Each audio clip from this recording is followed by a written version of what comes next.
Welcome back to Freedom and Prosperity Radio, the weekly radio news magazine that we put together here at the Virginia Institute for Public Policy. My name is Joe Thomas, back in my normal chair after being the guest of last week's program, and Caleb Taylor taking my role, interviewing me about the protests in Charlottesville. But now we want to take a deeper dive into all of the strife that we're facing across the nation, where you've got the American Civil Liberties Union pointing at statues now and saying that these are the things that are causing all this discord in our community. I'm not quite sure that's fair, since usually it's people that make discord, but we'll get further into that.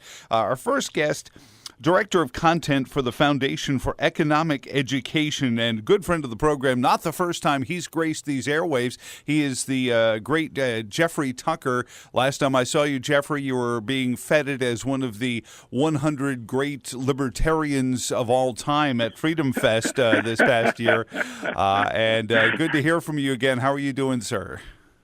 Fine. Let's be clear that it was not the 100 greatest of all time. It was only of living. the 100 greatest living libertarians. Okay, well, it's Mark Skousen can be a little murky sometimes in the detail department, but it was good to see you at Freedom Fest, as always. Yeah. For those who are wondering, the very first time I ever met Jeffrey was the first year we broadcasted from Freedom Fest, and they said, why don't you go sit next to the bookstore? You're a radio show, so radios and books, they should go together, and we've seen him at Freedom Fest ever since. But with the Foundation for Economic Education, and I'm going to jump into a position where some people, because he's a volatile figure, the president, after the events in Charlottesville and the continuation of the media saying, but you didn't say enough. You haven't said what we wanted you to say. You didn't say it the way we wanted you to say it. He said something that I have not heard many elected officials, not with the last name Paul, mention before, which is that this isn't as much a racial problem as it's an economic problem. That we watch these groups, whether it's the National Socialists or the global socialists, in general speaking, just the Marx brothers, fighting each other, but they're using poor black kids that they point at the white kids and say, you're poor because of them. And then the poor white kids are told by their leaders that you're poor because of these kids, the black kids. And so we have this theater play out, and volatile as it was here in Charlottesville. Jeffrey, talk about the importance of understanding the economic role in all of this today and historically as well.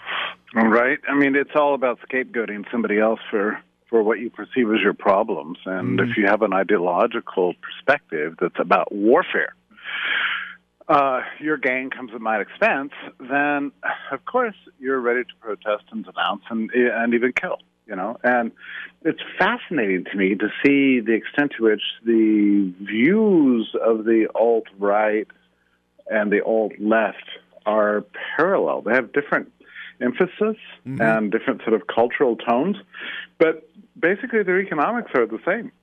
Well, it wasn't this. Oh, I'm sorry. Go ahead. I didn't. Well, they just don't believe that you can gain through trade, essentially. Right. And it's really, people are all these days are asking the question, who is more to blame? And I do not enter into this debate. Is it the left? Is it the right? Because really, like I say, the views are so similar. But you have to understand some of the history of these ideas. Both the alt-left and the alt-right, or the Antifa or the Nazis, what have you, have this deep roots in intellectual history and resentment and hatred of liberalism or the free market economy, essentially. That's what they're both. They're against that, and the rest of us are kind of caught in the strange crossfire. Well, and you mentioned that this is historical. I'm struck by how similar this is to the fights that were going on through Central Europe in the 30s and 40s. It was really, what kind of collectivist economy do we want? And is it one that's driven by our national identity, or this global collectivism where we're really sort of the source of a collectivist thought that encompasses the world? The parallels with the 1930s, late 1920s and early 1930s are very creepy, and I'm glad you brought that up. But people do not understand this because, well, basically there's not a lot of historical knowledge out there. But, they even trace back further. In my studies here at FEE, I've had the opportunity over the last couple of years to do a real deep dive into the history of what Mises called right Hegelianism, which really dates from about the 1810s, with a kind of school of thought that really did not like what was happening to the world. Increasing free markets, building up a middle class, mixtures of populations, migration out of the countryside into the city. This disturbed a lot of intellectuals. They didn't like it because they thought the world was becoming too messy and the wrong people were getting rich. Mm-hmm. And so there developed a kind of alternative intellectual tradition, starting with Hegel, that ultimately split in two directions, the left Hegelians and the right Hegelians. The right Hegelians rallied around the Prussian church and the Prussian state at the end of history, and the left Hegelians said, no, forget the Prussian state and the Prussian church, we're going for global revolution. And these two sides have been basically battling it out, ever since.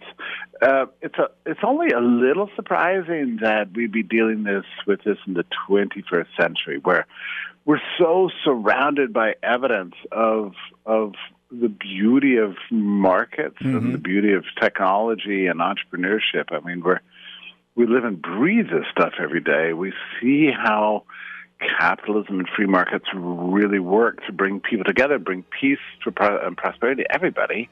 And yet, because of these weird ideologies, people are willing to ignore the evidence of the success of markets all around them, and they plunge into these strange movements where they're basically threatening to kill each other, and it's escalating all the time. To me, we all bear a responsibility. If you have a role of responsibility or of note in a community, to just be honest with people. And I think sometimes we play the blame game instead of just saying this is how things work. There are sometimes good times economically, bad times economically. One of the worst times economically was in the early 90s when President Bush cut the neocon defense spending, but it spawned the internet and the smartphones and all this technology that boomed from companies that had grown sort of fat and happy selling to the government. And then when they couldn't do that anymore, they had to go out and innovate. And I think it's probably the last great example of where many people became wealthy, but nobody became poor because of it. And that mercantilist mind of if you're wealthy, it's because you've taken it from somebody is an easy answer for those who take the public stage, isn't it, Jeffrey? It is. It is an easy answer. And it takes very perverse forms. And one of the things that's happened over the last 5 years is that we're seeing a movement that's very unlike anything I've encountered in my life. And most people are shocked to see it. And really, it's called right-wing. There ought to be a better word for it. Yeah, but amen. It's about resentment against the other, essentially, and it's mostly lives in dark corners of the internet, and now it's kind of bursting out into more public venues and causing a lot of shock. I mean, there wasn't anybody who. I mean, most normal Americans, when turn on the television, see that torchlit, screaming group of people, some of whom are, calling for death to the Jews and Nazi flags and stuff. You're like, what is it? This is Thomas Jefferson's hometown. Right? Oh, I know. Trust me, it's our flagship town as well. I was in the middle of it thinking, what would Jefferson say about this? And I wondered about his statements about the French Revolution. He was a champion of tolerance and peace and liberalism of the 18th century. He was such a great believer in freedom and inclusion and prosperity and making the world a better place. These guys represent the exact opposite of that. And I think it's got a lot of people really shaken to think this is going on. But I got to tell you, I have friends in their early 20s that are kind of being swept up into this movement. Really? In a strange way. Yeah, and I've talked to them at great length. I try not to just bark at them and say, shut up, you racist, which is kind of what I want to say, but I really do want to hear them out. And what you hear is just a lot of frustration and a lot of scapegoating, a lot of trying to make sense of the world. Mm-hmm.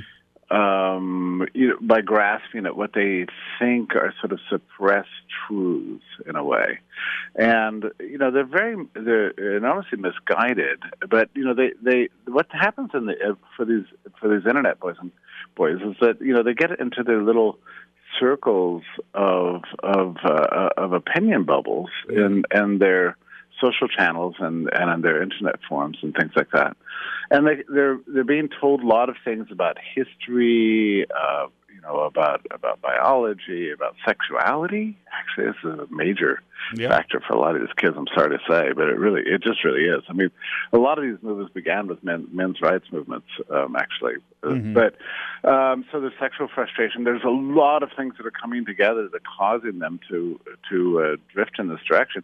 I happen to think that it's basically temporary. I think these kids are all going to grow up and shake it off. At least I hope so. But it's not to say they can't do a lot of damage in the meantime. And part of the damage that it's a strange thing to say, because I'm not fearing an imminent Nazi takeover of America or anything like that. But what worries me is the reaction to these people, mm-hmm. right? So a lot of people think that the only option now to being a Nazi is to be a communist. And and it's gosh. like, do you know what I mean? I mean, so yeah. It's very frustrating that you have these people buffeted, from one totalitarian doctrine to another, thinking they're going to have to either follow Trump or follow Sanders, or actually these guys are moderates compared to what may be coming next. And to me, my most important job is just to kind of draw attention to the fact there is another tradition out there, and it is the tradition of Thomas Jefferson, right? I mean, it's very much. It's the belief that we can be prosperous and be free, and we can all have human rights and experience lives of dignity if we're just willing to grant each other rights, get government out of the way, get government to stopping ruining people's lives and economic prospects, and be productive, be peaceful, and we can all live together and live heroic, courageous, wonderful, meaningful lives without all this nonsense. To me, that's what my job is. I mean, that's the job of the Foundation for Economic Education, is just to not let this light of liberty be extinguished in the battle between left and right. Jeffrey, let me ask you this, because 30 years I've been doing radio, and you chronicle sort of the silly, and you have some fun with everybody gets a trophy in youth sports, and there's no scores kept anymore, and those kind of things. But there was a dark message that I felt was getting planted all through this, where we tried to point out that at some point somebody's going to start keeping score, and maybe that's where we are now. Is we've raised a generation, maybe a generation and a half, that's told a collectivist thought is the way to succeed, rather than your individual efforts within a group. Maybe miscast in, we all have to work together as a team to achieve this. Without highlighting the fact that you have individual input into that team, and you can come and go from your teams as you see fit, not just, you're cast into this team and you must, carry your part of this collective. I worry about that message, and now you have, as you mentioned, 20-somethings graduating with massive, crushing college loan debt that they feel like they were convinced to collect, and now they can't pay back, and there's got to be somebody to blame for it, and there's got to be a single solution. And I think that's what the internet tries to do, is say, here's the one answer for this, here's the one fix for this, and that's what they prey upon. What do you think about that? I think that's a really interesting way to think about it. And, it's not a coincidence that you're seeing this kind of civil strife, which is, I think, what's the best way to describe it, mm-hmm. come about almost 10 years after the 2008 financial problems, at which point the government responded with TARP and QE1, 2, and 3, massive spending, and never really let the recession happen so we can get back to economic recovery. And we've had basically a terrible record of economic growth for 9 years, 1% and 2%. And that's not enough to grant to the younger generation a sense of optimism and hope about their future. And you can look at all these kids, in Charlottesville and go, look, you're a bunch of spoiled brats, and that's true to some extent. Although, their economic prospects are not as good as mine were when I was their age, actually. We never worried about our future. I never worried about getting a job. Because after college, I didn't even thought about it, right? I mean, I just figured I would ascend to my proper level, station in life in terms of income and social status and blah, blah, blah. These kids can no longer assume that, and they're frustrated for reasons I can't really name, and as you say, they're carrying around this ridiculous amounts of debt that they can't get out of. You can get out of credit card debt. You can get out of mortgage debt. You can get out of all kind of debt. Right. You can't get out of student debt. That's indentured servitude. For the whole of for first half of your professional life after college. It's absolutely crushing and terrible. And a lot of these kids are really just crying out. They're seeking answers. They're mad at somebody. They want to blame somebody for the fact that they're worried that they cannot live as well as their parents did. And especially for these young men, they have a sense that they should be killing it right now. They should be nailing it in their careers. They should be independent. They should at least be paying for their own car insurance and cell phone bill. But they can't. Yeah. And they don't. They're still living off their parents. And, so it's a blow, especially to the male ego in some way, to be continue to be dependent on mom and dad when you're 25, 26, 29 years old. I mean, that is not where you really want to be in life, because then your parents are always leaning on you, and it's frustrating. And so in many ways, it is a cry for help. I've been in my writings really tough, and I think rightly so, on these people and their wicked ideologies. At the same time, I do think we do need to sort of gain an understanding where it comes from. You have to understand it first before you can really fix it and then replace it. When you look at the blame game, it's comforting. We all want to be told it's not our fault. I think we all grow up feeling like, I don't want to be the one in trouble. I don't want to be the one who caused the problem.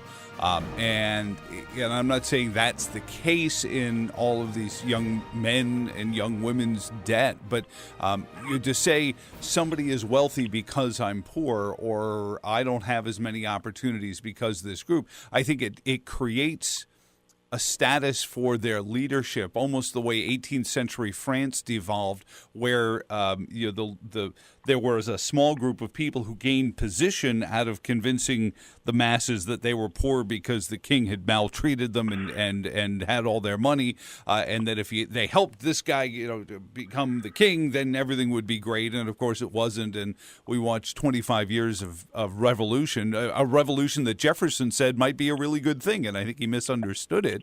But that's kind of what we're seeing again, is a few people are gaining status from this. Yeah, I think you make a really good point. I mean, let me just roll it back really quickly to the point about collectivism. A lot of these kids were never told in school. They always did the right thing, right? They graduated high school. They studied hard for their SATs. They got into a decent school. They tried to make good grades or something. They got a degree, and they went out there, and they're throwing this stupid degree around.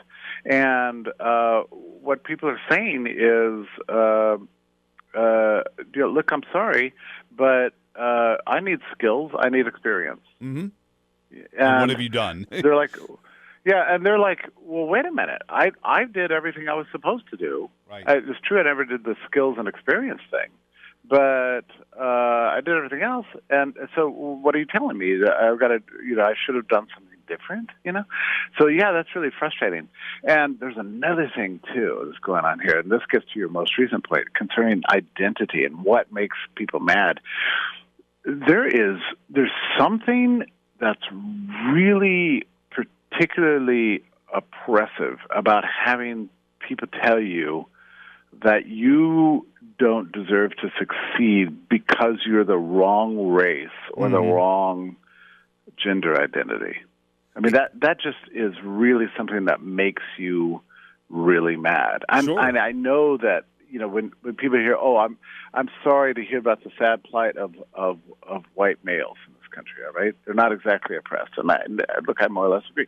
But all it takes is one or two or three or half a dozen incidents, whether it happened in college or the workplace or whatever, when you're shouted down by a really dedicated ideological leftist and you're told your opinion, your views, your interests don't matter because you're white, because you're male, you don't forget that, and that makes you extremely angry, and that makes you think that somebody is out there holding you back. And the reverse is true too, and so they start saying, "Oh yeah, well, if you think I'm the wrong race, you're the wrong race," right? So then and now we get this sharks and jets. What is a fix in your experience? I mean, is it just patience? Is it insistence and persistence that individual liberty is the only answer? Is it telling the government to stop? That's the intellectual answer, but there's also the experience answer. I think it's honestly, I think the most important thing you can do for this young generation that seems to be increasingly interested in these street fights is get these people in a commercial environment where they get to know people who are different from themselves, and they'll also find that they can value those people and those people can value them. In other words, a growing economy, that can put on display what it looks like to cooperate together, I think is the most important fix you can ever have. Sure. I live in Atlanta, which is a really diverse community, multiracial, a lot of entrepreneurship, a lot of commercial opportunities around here. And when people come to town, I'd like to take them to mixed communities, sure. And mixed shopping areas, and show what a vibrant and beautiful commercial life can do to build community and to build human dignity. I really think that's really the answer. Absolutely. So there's many parts to this answer. One is ideological and philosophical, but I think, what's the most important thing we could do? This is going to sound trivial. It's not. But I think if we cut now it's coming out of my mouth, it does sound trivial, but I'm telling you, if we can cut corporate taxation and capital gains taxes, we can reignite economic growth, kick it up to 3%, 4%, 5%. Suddenly the job opportunities are out there, businesses expanding, paying your loan hiring down goes up, yeah. Well, let me ask you one last quick one, because I'm never one to pass an opportunity to point fingers at my own industry. The media, and this goes back to Charlottesville. I was there. I had pepper spray. I was in the midst of it all 2 weeks ago, and one of the things I pointed out was there's probably maximum 300 people in this 1 block, 2 block area. It looks like a lot because it's 300 people in a block and a half. But the city is a city of 43,000. The general area is 125,000. We're talking about a drop in the bucket, regardless of where these folks came from, and many of them were not from Charlottesville in the first place. So we're giving this inordinate, I feel, amount of media attention to a very small statistical part of the population just because they're volatile, and that violence can and sometimes does break out when they clash. But I feel like as the media, we're making it seem like they're a bigger deal than they really are. That's interesting, and it sounds right. And part of it too is that it's just there's something so picturesque about thugs walking around with Nazi flags and stuff. Yeah, tune in at 11. Guns, like you can't possibly resist that, Right. Well, you talk about clickbait on the internet, but it's like this, picture of Lindsay Lohan. See what she looks like now, and you click on through. It's clickbait. It's stay tuned through the commercial break kind of stuff. Well, I'm hoping that this will be used, for more than clickbait, but rather as an educational opportunity. And I myself believe that the after effects of Charlottesville are actually good, because it highlights this strange dark movement of sort of emergent neo-fascism, and I think it was the first time that they really got a whole lot of public attention. And you'll notice that a lot of those kids that were there are now repudiating it and saying, "Look, I didn't really know what I was involved in. That was kind of stupid. I kind of really regret it now." So I think that's probably good. We need to reject collectivism of all sorts, whether it comes from the left or from the right, and I hope that people can look at that Charlottesville incident and go, yeah, that's not where we want to be as a nation. That's not where we want our future to be. We, as Americans, we really desire something different, and those ideals are embodied in the Declaration of Independence, essentially. Yeah, and absolutely. so if we can recommit ourselves to that, and I hope we do, not just bashing each other, not just Antifa versus Nazis or alt-left, alt-right, all this warfare sociology and battles, but peacefully living together, struggling together to create a more prosperous society in which everybody can achieve their full potential with dignity and rights. That's who we are as Americans. That's what we've fought for. That's what we believe in. That's our founding principles. And that can guide us into a better and brighter 21st century. I do believe that. From your lips to God's ears, I appreciate it. Jeffrey Tucker, Foundation for Economic Education, fee.org. Some great articles from all their writers, including Jeffrey, on Charlottesville, but also where do we go, getting the bad ideas out, and how not to fight bad ideas and things like that. Thank you so much for your time this week on Freedom and Prosperity Radio. My pleasure. Thank you. Bye-bye. Welcome back to this week's edition of Freedom and Prosperity Radio, weekly radio news magazine, Virginia Institute for Public Policy. Any of this ringing a bell to you? And we thank you for tuning in each and every week and joining us online at tertiumquids.org, or joining us for our Tuesday morning group coalition meetings for one of these organizations that I tell you really has great impact if you start to look back on all the things that we've helped impact in Virginia's laws. The latest on that docket are the Certificate of Need laws, which you may have heard of. And our next guest is from the Mercatus Center at George Mason University, assistant professor. He's in Providence. He is James Bailey, and he's written a wonderful piece on health spending and if it could be restrained, the cost of it through the evaluation of Certificate of Need laws. James, welcome to the program. How are you, sir? I am good. Thank you, Joe. It is one of these stories that I think, a lot of people say, what is a Certificate of Need laws? And certainly Virginia lately has been making news headlines for anything but the subtle. But this is one of those things. And Virginia, and perhaps it goes back to our 1600s founding, a lot of our common law is still based, it seems, on the government must give you permission first before you do something. We just passed laws that gave farmers permission to sell their produce at their farms, and of things that you would think, why do you need permission from the government to do? But first, for the listener who's never heard the phrase Certificate of Need, or may have heard it but doesn't know what it means, explain what it means, especially as it hits our health care in Virginia.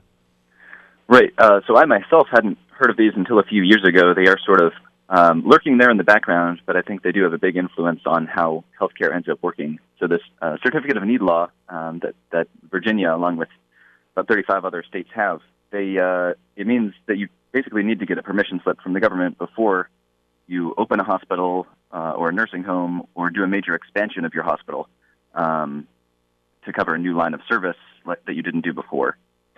And if I understand Virginia's law, then Virginia's government goes to the other healthcare providers in the town you want to open your business in to get their thumbs up on you opening a business in their town. Right, and they have been known to reject a new hospital, a proposal for a new hospital, because an existing hospital would say, hey, we have it covered already. We don't need the competition. Well, but beyond hospitals, I mean, this is even coming down to clinics and things like that, certainly more means more access to health care, doesn't it? Right. So the laws, they also regulate any kind of big medical equipment, for instance, MRI machines or CT machines. Mm-hmm. So even if you just have a small medical clinic, but you'd like to buy an MRI machine, you're going to need to get that approved by the Virginia Con Board, and again, they've certainly been known to say no. There was a doctor who had clinics in Maryland where he does non-invasive colonoscopies, mm-hmm. And he wanted to open similar clinics in Virginia, and he would need MRI machines to, rather than doing a traditional colonoscopy to figure out if you had cancer, mm-hmm. But he couldn't get permission from the state of Virginia to buy the MRI machines, and so he ended up now if you want to do this non-invasive procedure, you're going to need to go to Maryland or D.C. I also have heard that this is impacting the MRI possibilities. There are 3D imaging for breast cancer as well, which is a breakthrough for women who go through a very, very uncomfortable procedure to check for breast cancer, and this can change it and actually increases the ability of somebody to catch breast cancer early. And again, being hung up in certificate of need laws there. So, Professor, let me ask you. Is it as simple as saying, well, hold it, how can you possibly restrict that? First time I heard it, I said, well, what would happen if you asked Burger King if a McDonald's could open in the same town with them? What would they say? What would you expect them to say? Is it as simple as that, or is it more nuanced as to why this is driving up healthcare costs? So as far as what the competitors are thinking, I think it is that simple, right? If you have the choice to deny your competition, of course you'd want to. Normally you can't, and it's illegal under federal law if you try to. But in this case, because the state puts its weight behind it, they're allowed to do it. So from the business perspective, I think it is that simple, that if you're legally allowed to try to restrain the competition, or if the law even supports you, then you try to get what profits you can. From the state's perspective, I think it's a little trickier. Well, but it is simply a commodity, I guess. If you would look at healthcare or medical treatments as a commodity, the less options I have, the more expensive it's going to get, obviously. Right. Certainly on the price. I think part of what the state is thinking is that they'd like to restrain healthcare spending overall, and they're thinking that if there were fewer hospitals and clinics around that people can go to, then maybe they won't use so much healthcare and they won't spend so much. I think in particular with nursing homes, this is part of what they're thinking, because state Medicaid is one of the big payers. And so they don't want more nursing homes where people are going to go and spend more of Medicaid's money. Well, and speak to the best intentions. Often these government programs are started in these best intentions realms where they say, oh, well, we're just trying to protect the consumer from unscrupulous operators. And often it's, an instance where there's one semi-scrupulous operator who then taints the water for everyone and gives the platform for businesses to start to restrain trade. Right. So in this case, for the most part, they're not even trying to address the quality side, and there's a whole different set of regulations to address, whether the doctors and hospitals are sort of qualified to do the procedures correctly.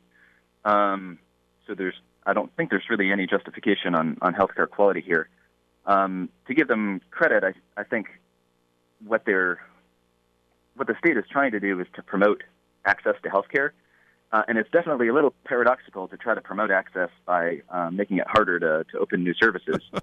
But what they say they're doing is they're getting this sort of quid pro quo thing going on, right? Where what they're trying to do is say, like, okay, we don't really want to deny this new hospital. What we want them to do is to give lots of charity care. And we're going to sort of threaten to not give them what they want unless they do lots of charity care. I see. It's the old, what could I hold in this hand that will make you forget what I'm holding in this hand kind of thing. Yes. Oh, I did. When you said that kind of managed thing, I thought they were doing what they did with the housing markets, where they would say to a bank, if you want to, have branches in this neighborhood, you need to give loans in this neighborhood. I thought they were trying to drive some of these medical care facilities into areas where it wasn't necessarily a robust economy, but they wanted to have some sort of medical care available there. But you're saying it goes right. beyond that. Well, yeah. There's certainly some of that as well. So what is your report? You've done a report through George Mason University and the Mercatus Center. Can health spending be reined in through supply constraints?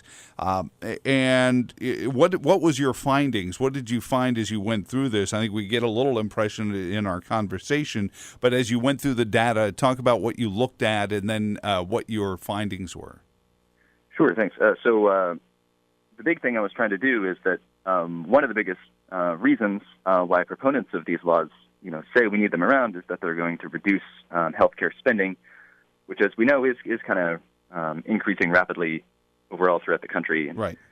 18% of everything we spend now is on healthcare. And if you think that's a problem, which not everybody does, but if you do, their thinking is con is one way to reduce that problem. But what I did is actually went and looked at healthcare spending and how much is being spent in every different state over time, over a couple of decades. And you could see that in the states that have con, or the states that are adding con laws, spending is a little bit higher than in the states that don't have them. And in particular, when states repeal their con laws, healthcare spending actually goes down. Really? Good. It's not a huge difference. It's about 1% per year, but it's in the opposite direction of what they're hoping, right? So this is the laws are supposed to be holding spending down. Instead, it seems like they're pushing it up a little. And whenever states have scrapped their con laws, then spending is going down. Do you find it ironic that when you've got politicians saying, the problem is rural health care, and then they're trying to make it harder to open a health care facility, is it that just they expect nobody to notice? I've always been baffled by the average elected official and the average bureaucrat's mind to seem to either think that he's not going to get caught doing that, or nobody's going to notice, or nobody's going to care, I guess, is the other side of that sword. Yeah, it's puzzling. And I think when you said nobody's going to care, I think that's really the issue here, that most people in Virginia probably even haven't heard of these laws. Like I said, I hadn't until a couple of years ago when I really started becoming a health economist. And whereas if you're the head of a hospital in Virginia, you almost certainly know a lot about these laws because it's much more important to you. Right. And so, the people who have a real self-interest here, which is largely the hospitals, they're the ones who know about the laws. They're the ones who are going to show up in Richmond when they're being discussed, whereas your average patient isn't going to. Right, it's very much an abstract to them, and given the fact that Virginia tends to cluster in population areas where you might just as a brushstroke look around and say, it seems like there's plenty of health care facilities. What do we need another one for? But at the end of the day, the access to it and the competition to say we're doing it better. Just this past January, Terry McAuliffe signed into law a bill that allows for direct primary care associations to be started in Virginia. And those have been pointed to as an insurance-free way of doing this, Professor. But with these certificate of need laws, it still restricts how many doctors can be out there that could start up into one of these things. So I guess it's one of those hamstringing things. It's nice to say we have the law that allows for direct primary care, but if you wanted to start something up, you still need these certificate of need laws to first and foremost before you open your doctor's office. Is that is that sort of like, oh, sure, here's your cake, but you can't eat it? Right. Direct primary care does seem like a good step from what I know about it. There are a few states that require a certificate of need just for opening a doctor's office. For instance, I believe Vermont does. Virginia, they're a relatively strict con state in general. I don't think you would need a law just to open your practice, a certificate just to open your practice. When you're going to need it is if you want to buy any sort of major health equipment. Like the MRI and that kind of thing. Exactly. So I think where this would come in is limiting how big or how broad those direct primary care practices would be able to get. What are some of the states where they've eliminated the certificate of need laws that you said your research found that some of the states, especially seeing about 1% a year in decline in the costs of health care? What are some of those states so that we can draw some conclusions and some parallels from where we are now to where we could be in the future?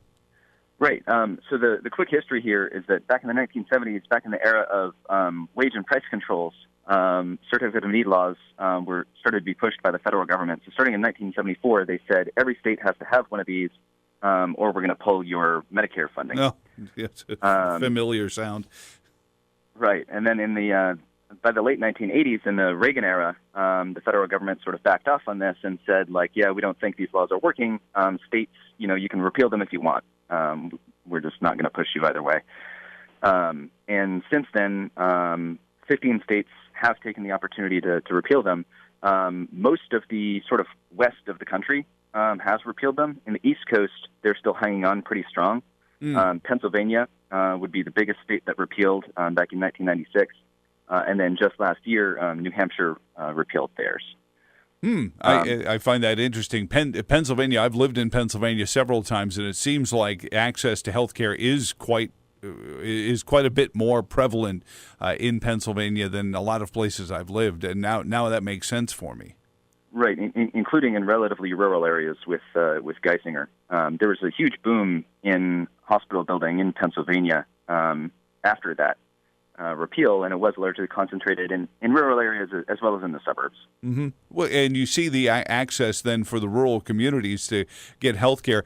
Is this just part of an answer? Do we still need either tort reform and or insurance reform and things like that? But as long as we can start with something that will open up the marketplace, we can take a step in the right direction in your analysis, Professor? Yeah, I see con repeal as a small step in the right direction. But there's just so much going on in healthcare that makes it a weird and distorted market. Just the fact that nobody knows what the price of anything is, and nor has much of an incentive to care, means we're in a very strange place. Well, as you mentioned, you said you started becoming a healthcare economist, and I'm sure that's a booming field. Is there a problem with sort of sucking the air out of the room, and we can't have a point A to point B to point B discussion about reforming healthcare because we're caught up in bright lights that distract us from the actual linear process? Because I'm sure we didn't get here in a scattergun approach. There was a point A, a point B, a point C, a point D. So getting away from it's going to require that approach as well, correct?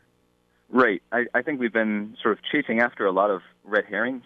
In particular, I think over the last 10 years, both of the major political sides have been focused only on insurance. And how people are paying for healthcare rather than on healthcare itself. So the ACA, I sort of saw as this great leap sideways, right? Where they're not really changing the fundamentals of the healthcare system at all. They're trying to do the health insurance reform, right? And then likewise with the attempts to repeal the ACA. And I'm kind of hoping that the silver lining, as those attempts peter out, is that people are now going to be able to focus on the supply side of healthcare, or more on like the real healthcare itself. Well, some of the politicians will tell you can't as long as the Affordable Care Act exists. But we were having these problems before it existed. What does a world where the Affordable Care Act collapses, we watch more insurance companies pull out of it anyway in the exchanges, does it just kind of become one of those laws that's still technically on the books but doesn't do anything? Let's see. I mean, it does so many different things, and some of them could certainly survive the exchanges going down. For instance, the Medicaid expansions. But the funding for them, the funding for those Medicaid expansions are tied to tax rates and the mandates and things like that. So that's the part that seems fascinating, that they're forcing us to do insurance and then saying that the problem with healthcare costs is insurance. I'm sure, as with anything, that's only one driver of the cost, is this idea of there is no consumer influence on the economy. It's the insurance company sort of determining. With their doctors, it's the insurance company's doctors who ask the insurance companies to pay them, and then the insurance companies basically haggle with themselves as to what the cost is. Right. So what do you think the likelihood is we get to a better place in the next 10 years, Professor? That we get there? Not at all. But I think that there is a good likelihood that we start moving in the right direction. A lot of states, so I mentioned New Hampshire recently repealed con, a lot of other states are having that discussion. And then on the insurance and payment side, there are just all these little experiments that people are doing that I think are pushing us in a better direction. So you mentioned direct primary care. That's an alternative way of paying for things, as well as a slightly different supply mechanism, right? That's a nice experiment that I'm glad to see growing. High deductible health plans coupled with health savings accounts. Health savings accounts have been taking off for about 20 years now. They're growing rapidly, but they're still a small part of the market. And I'm really interested to see where those things are going. There are a lot of, I would say, sort of green shoots happening, and just these new experiments where we might find better ways of delivering and paying for care. Well, Professor, thank you for your time this week, and it's one of those things that I really hope at some point we do get to the right answer for it, but I appreciate your visit with us.